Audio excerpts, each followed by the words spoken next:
ఉద్యద్భాను సహస్రాభ చతుర్బాహు సమన్విత రాగ స్వరూప పాషాఢ్య క్రోధాకారాంకుశోజ్వల.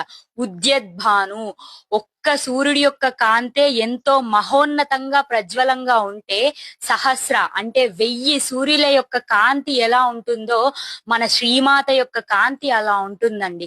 చతుర్బాహు సమన్విత, మన దేవతా విగ్రహాలందరికీ కూడా 4 బాహువులు ఉంటాయి.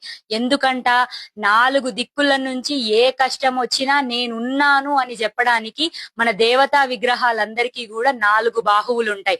అటువంటి బాహువులకి అమ్మవారి యొక్క చతుర్బాహు సమన్విత, అమ్మవారి యొక్క బాహువులకి నమస్కారం చేసుకోవాలి. రాగ స్వరూప పాషాఢ్య క్రోధాకారాంకుశోజ్వల. రాగం అంటే ఇష్టం. పరిస్థితుల మీద గాని, డబ్బు మీద గాని, పదార్థాల మీద గాని, మనుషుల మీద గాని మనం పెంచుకున్న ఇష్టాలు, రాగము అంతా కూడా మన మెడకు పాశాలై చుట్టుకుంటాయి. అదే రాగ స్వరూప పాషాఢ్య. క్రోధాకారాంకుశోజ్వల, అంకురము అంటే ఏనుగును అదుపు చేసేటువంటి బాకు అంటే ఒక పరికరం. మన కోపమే మన శత్రువు. అటువంటి కోపాన్ని, రాగాన్ని కూడా అమ్మవారి పాదాలకు సమర్పించి, రాగము ద్వేషము లేనటువంటి మనస్సుతో అమ్మవారి పాదాలకు నమస్కారం చేసుకోవాలి. అదే రాగ స్వరూప పాషాఢ్య క్రోధాకారాంకుశోజ్వల.